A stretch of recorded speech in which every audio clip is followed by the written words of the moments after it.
มาเยี่ยมสวนหัวหน้าน้อยนี่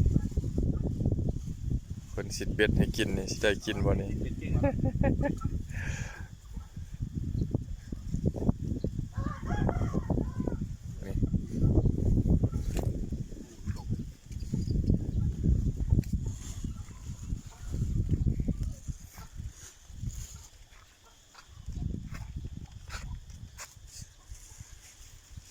สลี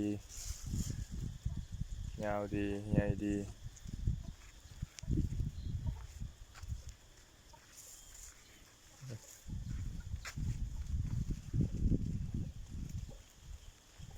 ดก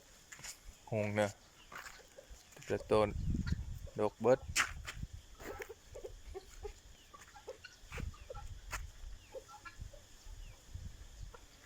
เห็ดกระดก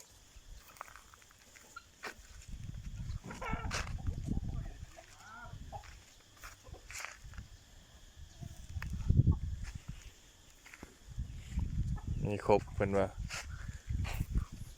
พืชทุกชนิดมีครบอันนั้นก็ข้าวหมกแตงอันนั้น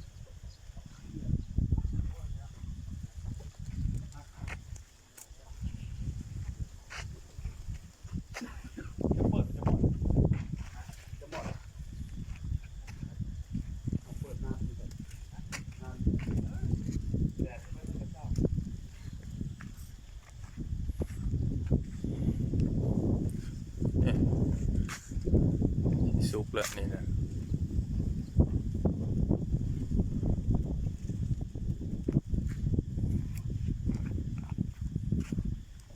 อันนี้ปลูกที่กันไทยแล้วนะวันนี้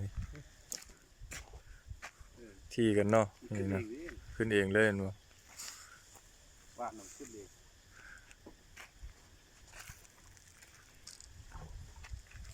ไว้กินซุกแล้วนี่นะ กิ